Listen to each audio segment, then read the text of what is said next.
తెలుగుదేశం అధికారంలో ఉన్నప్పుడు ఎలా నేను ఎమ్మెల్యేగా ఉన్నప్పుడు అంతా రాసి పెట్టింది. నేను ఇప్పుడు ఎలాగైతే అన్నారు ఫస్ట్ టైం యమన్ బుక్ చేయడానికి ఆవిడ షిర్డీలో ఉంది, ఎవరు మన శ్రద్ధా సిన్హాదు, అలాగే ఈవిడేమో తిరుపతిలో ఉంది ప్రజ్ఞా జైస్వాల్. అలాగే ఈ నీటి సమస్య కరెక్ట్గా నేను ఎమ్మెల్యే అయినప్పుడే అది పూర్తి కావడం, నేను నా హిందూపురానికి నేను నీళ్లు ఇవ్వగలగడం. సో ఇదంతా అదంతా కాకతాళీయంగా యాదృచ్ఛికంగా జరిగింది. ఇప్పుడు ఆ నీటి సమస్య గురించి సినిమా తీయాలి అని ఒక ఆలోచన వచ్చింది.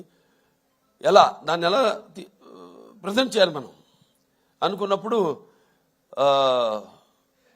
రాజస్థాన్ ఎక్కడైతే ఏముంది, ఇక్కడ మన తెలుగు వాళ్ళు గొప్పతనం చాటుకుంటూ అక్కడ రాజస్థాన్లో కూడా మళ్ళీ మనం వాళ్ళు దుక్కుదున్ని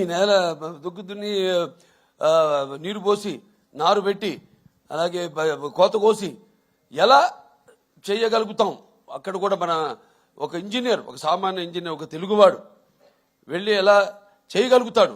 చేసాం మనం ఇక్కడ సృష్టికి ప్రతి సృష్టి చేసాం. ఎలాగైతే మన రాయలసీమ గురించి చెప్పాను, మన ఇది అవిభక్త ఆంధ్ర రాష్ట్రానికి 6 ముఖ్యమంత్రులు ఇచ్చింది రాయలసీమ అని. సో అది పెట్టుకుని మైండ్లో